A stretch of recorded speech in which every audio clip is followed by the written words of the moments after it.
No, it's all fine.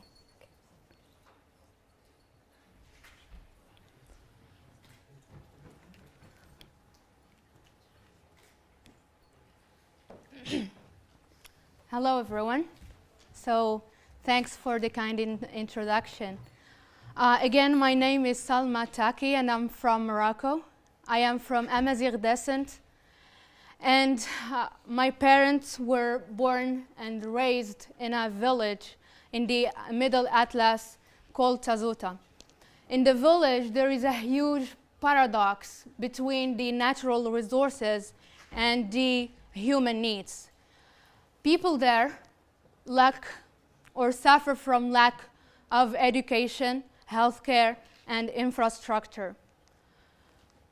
My mom, like other women in the village, can never granted the right to pursue education. But through my work, I was able to honor these women, and most importantly, my mom. I honored her legacy because she passed away 5 years ago, but through her lessons, I learned how to go for it and never give up. So I started to think of ways to give back to my community, and I was so young, so I couldn't really help in a very professional manner, but I decided to start volunteering with women and youth NGOs, whether in Meknes, where I'm based, or in the countryside. So I started joining so many NGOs and for free, and I was happy because I did contribute in making a social impact, and that's what really matters for me. But as I was growing up, I decided to take my expertise to the next level and become more professional. So I decided to start applying to programs, and one of the great life-changing programs is the Global Girl Media and Network. So I joined the Global Girl Media in 2012, and that was a program run by the US Embassy in partnership with the US-based Global Media. So we gathered under one roof, and that was the first time that I can speak my fears, my struggles, my concerns in a very free way without being judged.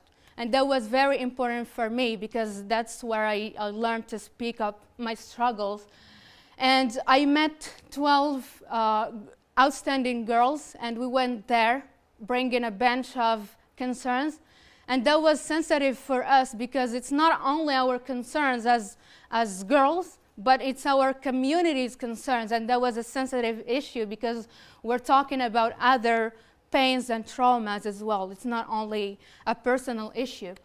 So we received training in blogging and how to write articles and how to use the camera and stuff. And our approach to media is totally different because I know how media is receiving a negative stand, but our initiative is different because we're more into the citizen journalism stuff, and we want to let people speak from their hearts because we don't serve any hidden propaganda, but we work because we want to empower women and youth through media, because media is one of the greatest platforms where we can reach to the masses, and this is the root of change. If a story reaches out to many people, we at least can raise awareness and talk about the taboos that the Moroccan culture we're not allowed to talk about. So these are parts of the trainings and stuff.